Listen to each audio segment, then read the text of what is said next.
going on, everybody? And thanks again for joining us here on Expanded Perspectives with me, Cam Hale. And of course, I'm not alone, man.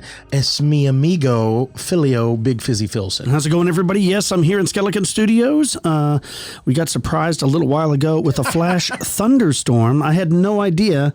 I was sitting here typing away, and all of a sudden the electricity went out. I'm like, what? That was pretty wild. So I thought maybe the city was doing some work or the maintenance, or a car ran into a transformer or something. Went and looked outside. It was pouring rain. I couldn't even hear it.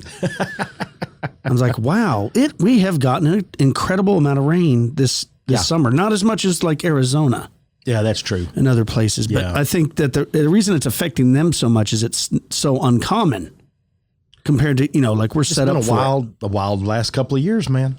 It's been wild all over for weather. Yeah. But yeah, man, I'm here trying to finish up work. We're about to go on a family vacation. We're going down to Galveston for the rest of the week, staying at the beach house, and looking forward to some fishing and things like that. A bunch of y'all are going this time, right? Yeah, a bunch of Delee's family, her brother and sister and mother and her grandmother and some aunts and stuff. All on her side of the family are coming as well. So it'll be a big time. I think so. I wish we were going for longer. Yeah. Because, 4 days will go by like nothing. But we're also going to be pulling for no stingray attacks. Yeah, I don't think that's going to happen. Right. That's no stingray attacks. So they went to Galveston twice last year. I only went once, and it was the trip that I didn't go is when Caleb got stung by the stingray. Yeah. So, I talked to him. He said he's ready to go fishing again. Speaking of tragedies, this is a little bit more tragic. We lost a good one today. Yeah, I heard down that. here in Texas. One of Tres Amigos died in his sleep. Mr. Dusty Hill of ZZ Top. Yeah, I know that. I remember as a kid, being our age when we grew up, MTV, getting to see the beginning of MTV. I remember them playing ZZ Top videos, like I'm saying, all the time, once every 2 hours. All day, every day, 24/7. I mean, I just remember seeing the iconic spinning of the guitar and stuff. Like they really, the fuzzy guitar. It was iconic for me. Well, and I remember like that's where you saw the girls with like the high heels and the stockings, remember? Right, all that? Yeah. Like they always give me all your lovin' and all that legs and stuff. Yeah. Yeah, all of that. And that, again, like I've said though, as a kid, I didn't realize that they were that big outside of the state of Texas because I didn't either. Didn't know. One thing I didn't also learn, I learned watching a ZZ Top documentary like a year ago. I don't know, I might have talked about this. There was a animal handler that they had hired to come on the stage because they were the little band from Texas and they had like a longhorn and stuff. One of the animals they had was a buzzard. This buzzard's like 54 years old now. I had no idea they lived that long. Did you? No, I remember talking about this because you had called on air. Me. We did. I believe so. Oh. Yeah, I believe we discussed this. But I remember you telling me you got to watch this documentary distinctively because you were like, you need to watch the part about the buzzard. That was the most exciting thing about the whole thing because I'm like, buzzards live that long? Would you have one as a pet if you could? A buzzard? Yeah. Yeah. Wouldn't it be crazy? They are pretty cool. Like they come over to your house and this buzzard's just like perched up on something. It's highly illegal to shoot them. Yes. Mm-hmm. They are pretty cool. They are really, well, like I think that's what would cure every disease. If you could catch a buzzard and draw its blood and inject yourself, that might cure every disease. Well, you definitely could consume and eat anything because those things eat rotting, nasty this is true. Carrion off the road, and it doesn't affect their stomach at all. So anyways, sad news, but they had a really good career for a very long time. Yeah. What's going on in your world, man? Not much. I got to babysit my granddaughter. Just her and I, we got to hang out most of the day. And so I had fun doing all that and just staying busy, like I said, monkeying around here doing stuff. Awesome. That's awesome. It. Well, let's get into the news. Dude, I've got something here for you. Now, our buddy Lon made an appearance on Coast to Coast, right? Over there at Phantoms and Monsters. And he got to share some things about not deer. I've gotten a ton of messages about people after doing that, about the not deer, that I didn't realize it was such a thing that I've gotten messages, like I said, on Instagram, but I didn't realize it was as prominent as it was, but maybe even like a subtopic. Like there's degrees of what people talk about. Like we always talk about Bigfoot and then Dog Man, and there's certain things, but the not deer thing didn't seem to be a huge deal outside of like we've discussed with Appalachia and things like that. Lon talks about this and he received these and he's posted them up, folks. Listen to this. Says, I heard you tonight on Coast to Coast with George Norrie, and not deer was mentioned, and it brought a memory that will never leave my mind. Last year, about late August, September, I was biking home from work. I had worked second shift from noon to midnight, and I live about 5 miles from where I work. And now I've had my driver's license suspended for a couple months, so I have to bike back and forth from work. Well, one night, while rounding a corner, I saw 3 pair of glowing eyes. They were glowing because the reflection of my headlight on my bike. They looked like deer, but their necks were awkward and long, and the angle they were standing at appeared that their necks went straight down into their legs, and they almost looked like bipedal creatures just staring at me. They didn't run away or seem to even fear me. Now, I had an uneasy feeling the entire ride home. Now, they had the head of a deer, but were directly facing me the whole time, staring as I passed. And I'll never forget how strange that was or how strange they looked. Now, I'm 34 years old and I've been around deer my whole life. I'm a woodsman and a hunter and an outdoor enthusiast. I've never experienced behavior like that or seen a deer with that long of neck in my life. This was in between the towns of Maple Plain and Loretto, Minnesota. I've never heard of not deer until tonight, and I had no idea that there had been other sightings of strange deer until your appearance tonight on Coast to Coast. I know what I saw was not normal, and I thought this whole time I was crazy. And have there been any other reports in this area that you know of? Thanks for all your time, and I appreciate everything you do, CL. Wow. So again, people are seeing this, and they always go to the neck. They're like, the neck looks long. I saw a video someone had sent me to where somebody's talking about a knot deer, and it almost looks like a cross between like a white-tailed doe and an alpaca. Really? Yeah, or like a llama, how long their neck is. Now listen to this. Another one come in. It says, last night, which was January of 2020, says a friend of mine, my boyfriend, and I were on our way back into town from a little day trip. We were on the highway at around midnight, and we just see a creature that looked like it was a deer, but also looked as if it were human, like a human with some deer features. It wasn't one of us hallucinating, because when my boyfriend asked what it was that he had just seen, my friend said, oh, well, that was a not deer. We didn't see it up close, nor did we stop to find it. Now, my boyfriend sped up to make sure the not deer couldn't catch up to us, but because something about those unnerve him to the core. A not deer can't catch us going 80, right? This was in north central Kentucky. Well, this one comes from Georgia, and it says, I'm a Northwest Georgianite living at the foothills of the Appalachian Mountains, halfway in between Chattanooga and Atlanta. Sometimes my family takes trips to the mountains. And one day up there, my cousin and I wanted to go cruising around to just take in the views. It was getting late, around 8 p.m., so we started to head back. Well, close back to our cabin, we see a deer on the side of the road, so we slow down. Then as we get close, it walks in the road pretty close to being dead in front of us. I hit the brakes, and then it stands up and starts walking around on its back legs. We were freaking out because it's so crazy. We've been out in nature with animals our whole lives. I grew up being a minute away from Pine Mountain, living out on the lake, but I've never seen anything like this. It just looked so wrong. Its joints didn't move right, and it had arms, not front legs, and the upper half was like a human, excluding the head. Now, we gassed it around those mountain curves and just kept going. We didn't even want to stop at the cabin because we didn't want to stop moving. JB. Imagine seeing that, knowing what you know. Imagine seeing that a deer walks out that already looks awkward and then just stands up on its back legs and looks more human. I've seen deer stand on their back legs and like paw at each other before. Yeah, when they fight, does fight. Yeah, so they definitely can stand on their back legs. But what would make one do it for no reason, not fighting anything, and just start walking around like that? Yeah. But also talking like it almost had arms instead of legs. Well, that is one common description, is people believe it's like a shape-shifting skinwalker. Yes, a deer man. I've even heard them. Yes. Called. Yes.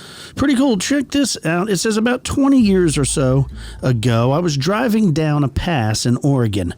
It is just outside my town in the foothills and has farms all around. Most of the night traffic is delivery trucks avoiding tolls. There's a little field off the road I discovered, and since it's outside of town, it's perfect for stargazing. And the grass in the summer covers you. I'd bring friends up there to look at the stars and talk about deep subjects. When this incident took place, I was bringing a new friend to my field. He was the ultimate skeptic. Didn't believe in anything unless it could be demonstrated scientifically. End of story. Now, I'm a bit more flexible, so discussions with him were quite engaging and enjoyable. It was late at night, and the road was curvy. Just before reaching my field, we came around a bend, and something darted in front of my car. It was about the size of a chimpanzee, and it was running using its front arms just like a chimpanzee would. When it ran in front of my car, it reared up, and I saw a grimacing mouth full of sharp teeth. Now, it wouldn't be out of the realm of possibility that this was a chimp. I live near a primate testing facility, and there have been 2 escapes in my lifetime. But what was just wrong, was truly broke me, was that this creature was wearing a backpack and a hat. A red hat, a pointy red hat. My mind froze on that hat and short-circuited. It dove into the bushes on the other side of the road, heading in the direction of a house. I slammed my brakes on and put the car in reverse. Before I could back up, my stoic, scientific, calm friend screamed at me, "What are you doing?" To which I replied, "I'm going after it." He locked his door and leaned over and locked mine and told me to drive, just drive. Still considering him, I asked what he thought he had just seen. He said, "I don't know. It looked like a gnome or a troll or something. Just go." I was satisfied enough that my friend had seen something that shocked him to his core, enough to shake his beliefs, and we drove on. We never spoke about it again. I thought about it at the time as like a kobold, as it resembles the description of kobolds in the Magic Kingdom books, but it wasn't a kobold. It wasn't until many, many years later that I came across the description of a Southeast Asian mythological creature. I forgot the name of it, so if anyone has the knowledge out there, I would appreciate it, which matched it exactly. The funny thing is, we have a heavy Asian population in that area, so it oddly makes sense. I haven't seen anything like this since, though I look every time I drive by that spot. JH. So the thing was wearing a red pointy hat, had a backpack on. Dude, that's a gnome. Size of a chimpanzee. That's a gnome, man. How creepy is that? Extremely. I don't know. I like the stories and the sightings of these fae folk. Well, the whole thing, like we always talk about, is if it is fake, right? If it is a joke, who would be doing it? Who would be going out of their way to go, you know what I'm going to do tonight? I'm going to get dressed up to look like a gnome. And hopefully somebody sees it. And then hopefully that person writes a story about it. Yeah, well, I mean, how would you make yourself look like a small humanoid? Yeah, exactly. So the only thing is that was real. Right, well, that is creepy. Speaking of creepy, let's take a break. And when we get back from the break, I'm going to talk about some strange legends, stories, and folklore in and around the state of Kentucky. You're listening to Expanded Perspectives.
All too often, authentic folklore has been caught up in the backwash of time. Nearly forgotten, these tales are buried away in old books and journals and are all but lost in the retelling of legends. As time moves on and on and on, more of these stories are lost every day. Thanks to podcasts like Expanded Perspectives, we're able to keep these stories and legends alive by retelling them to you. Every time I hear a new one, I can't help but to think of all of the tales that have already been lost to time. Human beings are no doubt social creatures. There's absolutely no doubt about that. And as much as the many cool gadgets and gizmos we all have, nothing replaces sitting down and listening to a good story.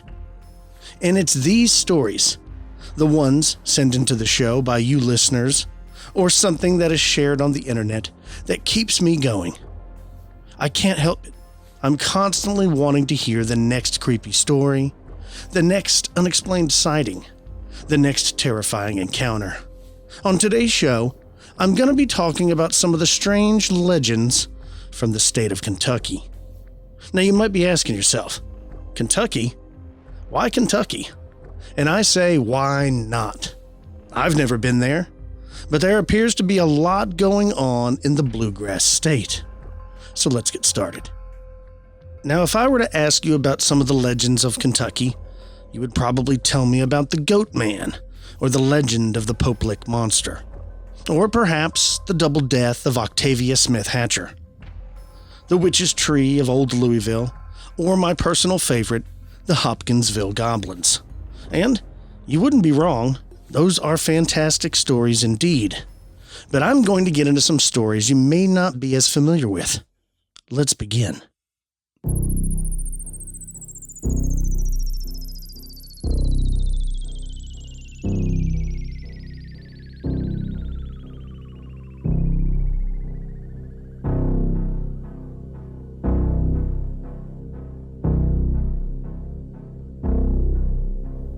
During the timber cutting days of 1885 to 1910, a sawmill where dozens of men were employed sat beside a certain old gravel road in Estill County. The hands' entertainment at day's end was playing cards, pitching horseshoes, and telling lies. One night, just after payday, a poker game was in progress. Moonshine was flowing freely, and what started as a friendly argument turned soon into a fight. During the yelling, swearing, and scuffling, one of the men grabbed a large knife and started swinging it wildly. The melee came to a sudden halt when the knife wielder's frenzied slashing beheaded one of the men. The others said that the Headless man ran down the road from the bunkhouse for about 100 feet before he fell. Several years after the incident, a farmer was driving a wagon along the same road when all of a sudden, a man without a head jumped out in front of his team. The terrified animals ran away with the wagon. Luckily, the farmer jumped to safety. Thereafter, the apparition was seen almost nightly by those using that road. On one occasion, a group of young people returning home from a dance were amazed to see a headless body, blood streaming from a horrible stump of a neck, standing before them. Scared witless, the group scattered in all directions. The apparition began to chase 3 girls, who ran down the road. One of the young women fell and broke her arm. She said later that the apparition passed directly over her, but she felt only what seemed to be a slight breeze. Later that night, the group gathered at one of their homes. After calming the young people, several fathers, armed with shotguns and carrying lanterns, walked the entire stretch of the road, but neither saw nor heard anything unusual. The latest known sighting of this apparition was in August of 1978. A man named John Rose, a farmer who lived in the vicinity of this old and little-used road, had gone to the grocery store about 3 miles from his farm.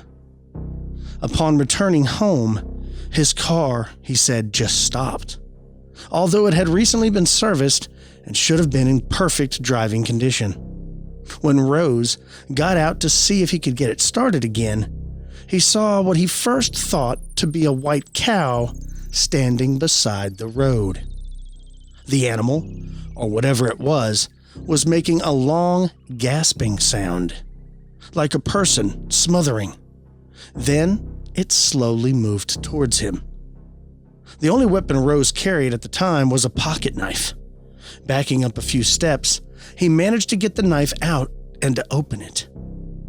The moon was bright, and when the apparition started to follow him with outstretched arms, Rose realized that he had come face to face with the ghost of the Headless logger. Now, Rose is made of stern stuff and does not scare easily. He is a quiet, sober farmer, not given to foolishness or superstition. He said that he made up his mind in just 1 second that he would be damned if a ghost or anything else was going to scare him into running to the neighbor's house for any help. Rose swears that when the apparition grabbed him around the waist, he could actually feel a body against his. He said he stabbed it several times in the chest. All the while, he could hear long, gasping sounds coming from whatever he was fighting. After a few minutes, the apparition released him and ran into the woods. After the attack, Rose walked a half mile to a neighbor's home. The neighbor later described Rose's condition. He said, "Man, it looked like he had been stuck like a hog. Blood was all over him, and his left arm was cut in several places." Rose was taken to a hospital where his wounds were treated. Some cuts were so severe that stitches were required. Wow, what an incredible story. So he had a run-in with this headless apparition of the beheaded logger, and he got into a fight with the thing. He didn't just see it. He actually fought with it, and I don't know what cut him, but something cut him up. What a crazy story. Check this one out.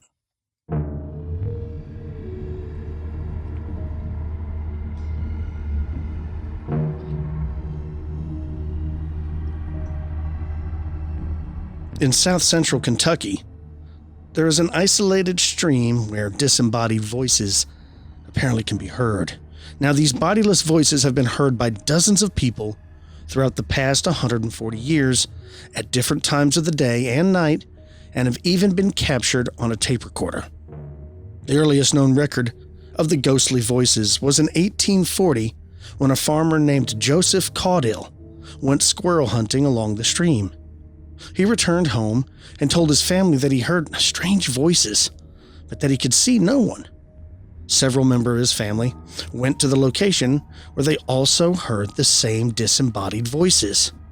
The voices seemed to be all around them, but in no one particular spot, and they never saw anybody. The Caudills told others, and the story spread like wildfire. Since then, the voices have been heard hundreds of times by many different people. The voices seem to be those of several people, all talking at once. Some people say that the voices are trying to tell of some terrible event. Hysterical female voices have been reported, mixed with those of shouting males, seemingly begging for help. At other times, the sounds are soft, as if one is outside a room listening to a group of people talking normally. All reports say that the voices can be heard, but individual words cannot be distinguished. Sometimes they last for an hour, while at other times, only for a few minutes. The voices are a reality. Many people have gone out and recorded the sounds on tape. By searching county records, people have found the origin of this strange phenomenon, but the reason for it still remains a mystery. There is a deed to the property dated June 2nd, 1827, and it conveys title to a guy named Jacob Brent. Now, he built a 7-room log cabin on it, where the 11 Brents, all considered by neighbors to be somewhat strange, he said that they never visited anyone and discouraged anyone from visiting them. They never went to church or attended any social functions. None of the children ever married, and only seldom did any of them leave the cabin. On several occasions, hunters reported hearing weird screams and shouts coming from the direction of the cabin. There was also a sickening, sweet smell in the area that was reported. The Brents' arrival closely paralleled the beginning of strange occurrences in the neighborhood. On one occasion, an unusual animal was killed a few miles from Brent cabin. The hunters who shot this creature first thought it was a human.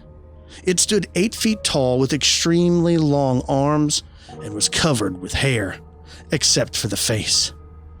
The same sweet, sickening odor that surrounded the Brent cabin permeated the air around this animal.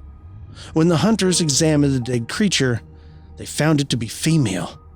A long gold chain with a locket around its neck. And William Rose, a member of the hunting party, swore that the locket belonged to his daughter, who had disappeared only a few weeks before. The hunters backtracked the creature straight to the Brent cabin, and the Brents denied any knowledge of it. At another time, several people saw a large bird with a wingspan, get this, estimated at 20 feet. People who saw it flying low swore that it had a human face. And each time it was seen, it was either coming from or going to the Brent cabin. Cliff Johnson, a well-known hunter and farmer of the area, lived about 5 miles from the Brents. He told of stopping at the Brent cabin once to get a drink of water and visit with them for a while, while he was on his hunting trip. The family, he said, was unfriendly and discouraged from him staying. Johnson swore that he saw a child with 2 heads playing beside the cabin with a 2-legged dog that walked upright. The child and dog were quickly taken out of sight by a member of the family, who realized Johnson had seen them. Johnson left after only a few minutes, and as he went down the creek, he could hear weird screams and shouts mixed with a dog's terrifying howl coming from the cabin. He said he never went back there. There were not only strange animals seen in the area. One farmer shot a hog that had 8 legs. Another reported seeing a goat-like creature with an upper body like that of a man. The creature reportedly attacked the farmer's cattle with a knife. The farmer said he shot it, but the thing got away. A cow that weighed an estimated 3 tons was seen crashing through the woods, running as if in great terror. One hysterical housewife told neighbors about seeing children, 12 inches tall, playing in a stream near her home. Now other reports seeing huge snakes of species unknown to the area. Most alarming were the dozen or so local children who disappeared over a 3-year period. The few times that the Brents were questioned about the strange creatures and occurrences, they either denied them with no comment or contended that the persons who claimed to have seen that were only imagining things. On April 10th, 1837, several families saw what appeared to be a large ball of light in the nighttime sky. The light made several circles around a radius of about 10 miles, then went in the direction of the Brent cabin and disappeared. Because so many strange things have occurred in the neighborhood, the phenomenon aroused little curiosity. A few days after the light was seen, a farmer named John Taylor and his 3 sons went to the Brents for the purpose of buying some cattle. As the 4 men rounded a curve below the cabin, they were amazed to see where the cabin had stood. There remained nothing but the stone foundations. Upon close examination, they could tell that the dwelling had not burned, but it had been lifted straight up off of the ground. Limbs broken from trees that grew against the cabin prove this. Brent's wagon, carriage, tools, and other farm implements were still in the barns. This was apparent proof that they had not simply moved to another area. The entire Brent family was gone without a trace, including all of their cattle, horses, dogs, and cats. Local authorities made an intensive search, but no further trace of the Brents was ever found. The report on the Brent family's strange disappearance is still on record at the local sheriff's office. Gradually, the mystery faded from the memory of local residents. The Brent farm fell into disuse, and for the most part, folks avoided going near the place. There were no reports of any strange sounds or unusual animals for about 3 years after the Brents disappeared. It was in 1840 when Joseph Caudill first heard the ghostly voices. The strange disappearance of the Brents and the eventual possession of the site by the phantom voices raised many questions, but provide no answers.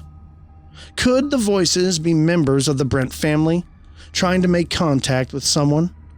Are the voices attempting to explain what happened to the Brents, their animals, and their cabin?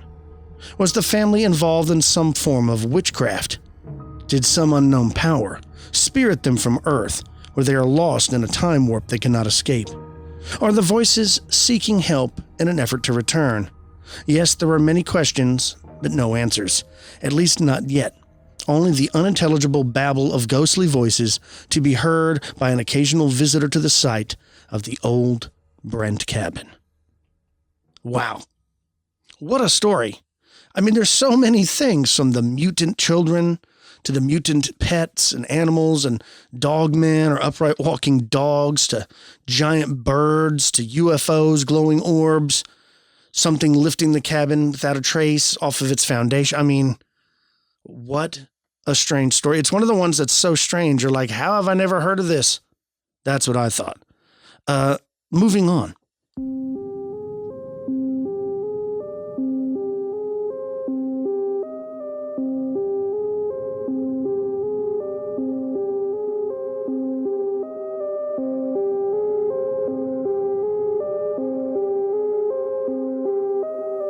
The Battle of Wildcat Mountain would be the first test under fire for the Confederates' newly organized 1st Kentucky Cavalry. The young, untried soldiers making up the unit knew very little of war. They had heard stories about the Mexican War from their fathers, uncles, and grandfathers, but time had laundered those experiences to the point that these young recruits looked on them as high adventure to be eagerly anticipated. As they jauntily walked along the valley road leading to Wildcat Mountain and their rendezvous with the war, the young men joked about the predicament which forced them to march into battle. Surely they would get horses following the coming engagement. Then there would be no more tiresome marching for this cavalry unit. Jamie Coleman was among those young men of the 1st Kentucky Cavalry. He had lied about his age in order to be accepted. He was just a boy and had slipped away from home in order to volunteer. After just a few short weeks of training, Jamie and the other young cavalrymen of the 1st Kentucky were about to learn firsthand that war is anything but an experience to eagerly anticipate. For most of them, it would be the last thing they would ever learn. The 1st Kentucky began its attack in the afternoon of October 21st, 1861. Quickly, the young troopers learned that bullets respect no one. As comrades fell around them, the inexperienced soldiers began to realize that they were involved in something totally different than they had envisioned when they volunteered. Now they knew that war was less a matter of glory than a matter of survival. That war is a muster of inescapable fear and death. For whatever reason, during the battle, Jamie Coleman found himself separated from his companions. He said, "Lord, I didn't know war could be like this." The thoughts raced through his frightened mind. All the screams, the blood, and the stink is enough to make you sick. Boys I've knowed all my life dropping around me like flies. I sure wish I was home. It seems like 1,000 years ago when I left. Hope I will live to see Ma and Pa and the rest of the family again. Suddenly, the whole world seemed to explode around him. Jamie found himself directly in the path of a terrible grape shot from the cannon mounted at the top of the Wildcat Mountain. 1,000,000 lights flared. There was one terrible instant of pain, and then Jamie knew nothing more. Jamie had written his parents twice after he enlisted. The first letter was filled with enthusiasm. It told of his experiences during training and the friends that he had made. Fighting was still a game in his inexperienced mind, and Jamie was convinced that the Confederates would win the war in only a few days. He also promised to visit home as soon as he could, and Jamie's father was secretly proud of him, and although he didn't mean it, he said, "I'll wear that young gun out with a switch when he gets home." Jamie's second letter showed much more maturity, expressing more sober thoughts. He had begun to realize that the war might not be a picnic after all. Again, he promised to visit when he could. On October 25th, 1861, Jamie's mother was working in the yard among her flowers when she saw Jamie coming up the walkway. He appeared older, and there was a faraway look in his eyes, as if he had seen things his mind could not accept. Calling his father and other members of the family, Jamie's mother hugged him as they walked into the house. The family excitedly greeted Jamie, as any family would greet a returning soldier. The family promptly forgot about the whipping, and the father had promptly forgot about the whipping he was going to give his son, of course. That evening, neighbors gathered at the Coleman home to ask questions and discuss the Battle of Wildcat Mountain with Jamie. Jamie seemed withdrawn and reluctant to talk during the entire evening. Family and friends attributed this strange behavior to his experience during battle and the fact that this was his first visit home. They felt the two events had combined to put him in a mild state of shock. Time would cure that. He was a veteran of one battle now. For the next 3 days, Jamie helped his mother with chores around the house and visited friends in the neighborhood. But as they all noticed, he had the haunted look of one who's seen too much of death and suffering, not fully understanding though. On the 4th day, Jamie told his family, "I have to get back now. My friends over on the mountain need me." It was approaching dusk when Jamie departed. As he took leave of his mother, he seemed hardly aware of her presence, his thoughts apparently in another place. Miss Coleman saw him go through the gate. Then he seemed to float just above the ground in the direction of Wildcat Mountain. Later, she told friends that she thought it was her eyes or the gathering darkness that gave the impression that Jamie was drifting above the path. It wasn't until the family learned of Jamie's death that his mother realized that the son who had visited them was of another world. Casualties of Wildcat Mountain were officially released to the next of kin on October 30th, 1861. Jamie Coleman was one of the first to die, hit by a shell during the initial charge on October 21st. Ooh, creepy, right? The ghost of her dead son comes home and visits. I know, it's strange though, hanging out with the family and neighbors and stuff. It's hard to wrap your mind around, but that's a cool one. I like it. Moving on. A young farm couple were the first people to become aware that a large covered bridge in northeastern Kentucky was something more than ordinary. The year was 1890, and the month was July. The young wife said that she first noticed the silence at a time of the year when creek frogs, insects, whippoorwills normally fill the air with sound. As the couple approached the halfway point across the bridge, they saw a light rise up from nowhere at the far end. At the same time, they could hear the voices of crying children. Thinking someone was hurt, the couple hurried their horse-drawn wagon toward the light and the sounds. Reaching the end of the bridge, they stopped their wagon, but they couldn't see anyone. The strange light was still there, and it started bobbing up and down. 7 times it bobbed, and then it disappeared. After a few minutes, the light reappeared. It once again bobbed 7 times, and again it vanished. This sequence continued for nearly 1 hour. Each time, the bobbing light was accompanied by the sound of crying children. The young people were mystified as they were unable to locate the source for either the light or the sounds. Finally, they gave up and drove on home. They did not tell of their strange experience until several years later. One night, in 1895, Morgan Rogers and his 3 sons were fishing near the covered bridge when they heard the sound of an object being dropped into the water. They heard it 7 times. Then it stopped for a few minutes, only to start again and repeat itself. At the same time, they saw a round ball of light bob up and down, you guessed it, 7 times at the end of the bridge. They did not hear the crying children as the others had done, but they did see all the strange sights. The mysterious lights on the bridge caused a tragedy in 1900. Frank Harden, his wife and young baby, were crossing the bridge in a wagon when the light bobbed up in front of their team. The horses, terrified, bolted so quickly that Frank couldn't control them. As they careened off the bridge, the wagon struck a rock and overturned, killing Harden's wife and baby. Harden left the county after the accident.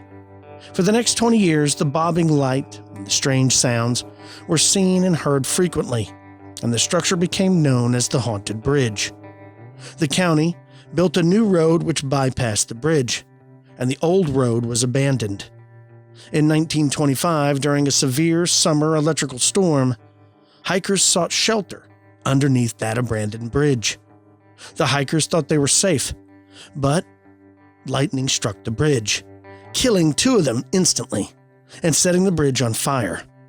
Braving the fire, the remaining hikers dragged out the 2 bodies, then went to the county seat and reported the incident to the sheriff's office. Half of the bridge was destroyed by the fire, and county authorities decided to finish the demolition. Wreckers, reaching the end of the bridge where the mysterious lights had been seen and crying had been heard, found that one of the 4 wooden beams supporting the sides and roof of the bridge was hollow. When they looked inside, they found the skeletons of 7 small children. Each child had a small round hole in its skull, proof that each had been killed.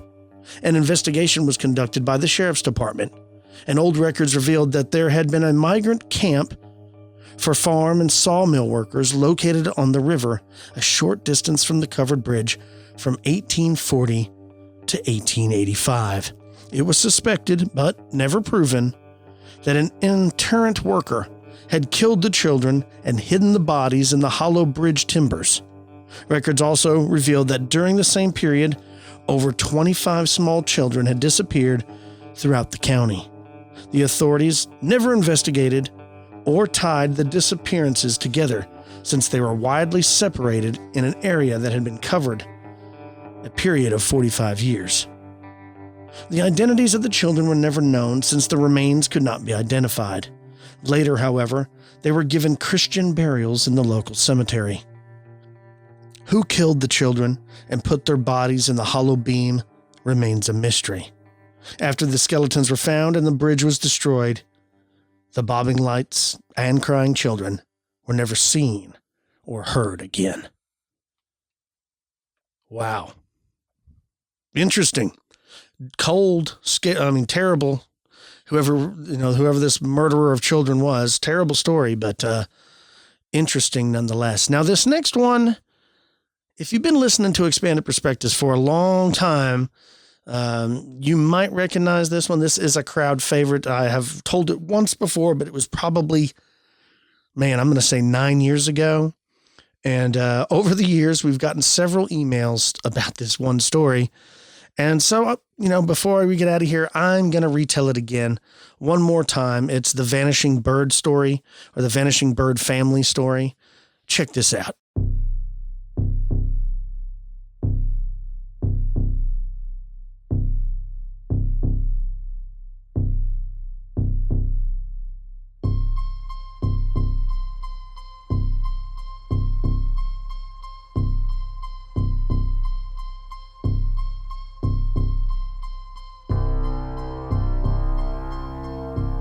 In the year 1900, a family, considered to be very strange by their few isolated neighbors, lived on a high point above the North Fork of the Kentucky River. There were 9 members in this family, and they lived in a large log house built in an unusual oblong fashion. They made no friends and allowed no one except the family to enter their home. On occasion, people passing along the road in front of this dwelling could hear screams and a flapping sound, such as a large winged bird might make. There were also sounds of high-pitched voices and the sound of blows, such as might be made if a person were being beaten. At night, passers-by in Williams Creek might hear a splash, as if a large object were being dropped into the water. The sound was always heard near this house. No one ever saw any lights at night, and no smoke was ever seen coming from the chimney. Eventually, the sounds from this house became the talk of a few families living upstream. Years had passed, and a graveyard appeared on the hill behind the house. Although no neighbors had ever heard of a death or burial in the family. Several years after it was first noticed, the graveyard had grown to contain over 50 small tombstones made of plain creek rocks. Strangely, it appeared there were still 9 members in the family. They were seen separately at various times in the local village some 2 miles away, where they purchased only bare necessities, but they always bought some type of grain. Not only did they appear to be the same individuals, but they seemed never to grow any older. They were physically small, and the few people who ever did see them up close swore their faces resembled those of birds, with long noses and receding chins. They all walked with a quick, jerky kind of step, spoke in high-pitched voices, and always wore gloves and long coats. After about 10 years, curiosity got the best of a group of men, and they made plans to check on the actions of this strange family. They wanted some explanations. How did they live? They did very little farming and owned no farm animals. Why did they never seem to age? Why did a cemetery continue to grow when there were no known deaths in the family? Before going to talk to the odd family, though, the men checked on travelers who were known to have used the road. They found no reports of any missing persons, violence, or death. On a clear, moonlit night, about 50 men assembled to visit the unusual family. They formed 2 groups so they could approach the house from different directions. One group reached the front yard as the other came into the backyard, and all were amazed to see 9 large birds fly away from the rooftop of the house. They entered the large dwelling to find nothing but piles of straw, resembling huge birds' nests. No furniture, clothes, tools, or other human necessities were found. The next morning, the men investigated the graveyard. They opened some 20 of the graves and found small human skeletons.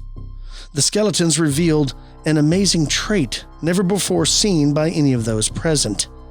Each had 2 large extra bones along the shoulder.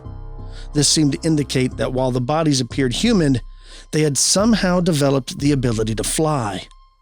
The bones were hollow, like those of birds, and some of the first bodies to be buried had completely disintegrated. Before leaving, the men burned the house, and the area was avoided after that. What kind of creatures were these? Where had they come from? Where did they go? The number of graves would indicate an impossible birth rate for a normal human family. Might the sounds of objects being dropped into the large creek have been eggs that would not hatch? A bird will throw these out of the nest, especially without a shell. All traces of the house's foundation, the cemetery, and the bridge are gone now, and only slight indentations above the river show where the old road used to be. Today, on the high point of land where the dwelling stood, some unusual black birds are occasionally seen. They are exceptionally large and seem reluctant to fly away. They watch and follow people who come near. At times, it seems they are trying to speak. Wow, what a crazy story. I can see why so many people enjoy it. I enjoy it. I know this is a legend and folklore of the state of Kentucky, but man, that story's so cool. I hope it's real. I hope you like those strange tales of legend and lore. I don't know if they're real or not, but I sure hope they are. Let's take a break. You're listening to Expanded Perspectives.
And we're back with Expanded Perspectives.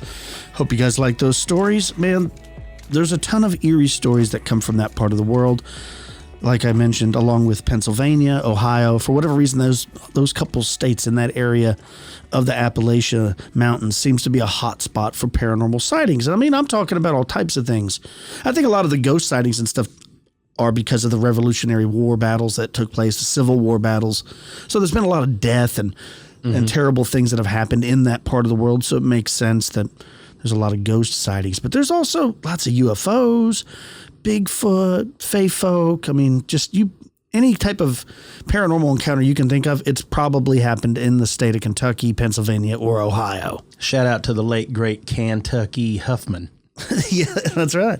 Yeah, dude, what is it? Right? Don't you think that we get Pennsylvania is like steeped in weirdness. Like everything is seen there. Right? Where, there's other states like Washington, of course, Oregon area, you get a lot of Bigfoot sightings, obviously. Yeah. Oh, yeah. Florida, you get a lot of sightings of like bizarre water cryptids or skunk ape, giant anacondas, hyenas and stuff. That makes sense. But then there's other states like like Delaware. I'm just trying to think of ones that you hardly ever hear anything happening. Mm-hmm. Vermont. I don't really get a lot of stories from Vermont. Nebraska, you don't. I'm now obviously don't. I'm out there listening. There's paranormal sightings in everywhere state, yeah, every country in the world, some all are over. Just more. There's some spots, but I would definitely say, for whatever reason, that part of the United States has a lot of sightings. Ohio is always stacked thick with them too. Man. Yeah, I don't know why. And it's a beautiful state. I've never been to Kentucky. But I can only imagine. I've been in and around there. Like I've been to Tennessee. I've been to beautiful areas. Pennsylvania. I've had family living in Pennsylvania. I've been to Indiana, Illinois. I've been to Illinois. This is going to go great on his bragging montage I'm putting together. But I've never been to Kentucky. I would like to go though. I think it would be cool. Yeah, the country's beautiful, right? Yes. Oh yeah, yeah. And it's got a lot of stereotypical stories about hillbillies and ginseng hunters and stuff like that. Well, moonshiners. Anything that you look where there's a lot of mountainous range like that, where there's not a lot of people get in and about and it's big areas, there's always like room for the folklore. And it always makes you wonder, was it shared to keep people off of other people's property? Sure. Because you know what I mean? What's better? If you're going to be having a still, right? What's better than everybody to think that that's like Dead Man Hollow? And right, those forests are haunted. Right, always, so you stay out of there. Always, yeah. But then some of it seems to hold a lot of water when you start looking at it, like there's more and more people start being like, no, something really went on down there. And you know what's crazy is like we talk about on this show all the time how like we think in ancient civilizations, long time ago, that there might have been some really advanced cultures, like we talk about Atlantis or other parts. And then there were also indigenous tribes who, just like today, there's major cities like Sydney, New York, LA, Tokyo, but there's also indigenous people living in the wilds. They're living life exactly the same. What I'm bringing all that up for is it seems like there's parts of our country where it's like, I'm sorry, hit the remote. Like when you go out in West Texas, it's like going back in time. Yes. When you get out in rural Kentucky and those areas, it's like going back in time. The reason I say that, because I said I haven't been there, but there's this documentary, not a documentary, that's the wrong word. There's this documentarian who has a YouTube channel called like Soft White Underbelly. Yeah. And he interviews a lot of these people in West Virginia, Kentucky, all these back people that live out in the rural areas. And it's like they're living still in 1970. Yes. Like a whole lot hasn't seemed to change for them going back 3 or 4 generations. So like they'll be living the same way they were, their grandpappy was, yet they got an iPhone in their hand. Yeah. And it's weird to think that there's still parts of the world. Well, Harlan, Kentucky like is still that. one of the most poorest counties, Harlan County in Kentucky, because it was one of the coal mine counties in Kentucky. There's a lot of stories about just how like that. It hasn't changed over all that time. Yeah. I mean, but then there's a lot of good things that come out of places like that. Like Chris Knight, he's an amazing songwriter. He's from like Slaughters, Kentucky, I think. And then you have like the Kentucky Derby, which is really posh and people flying from all over the world, bougie.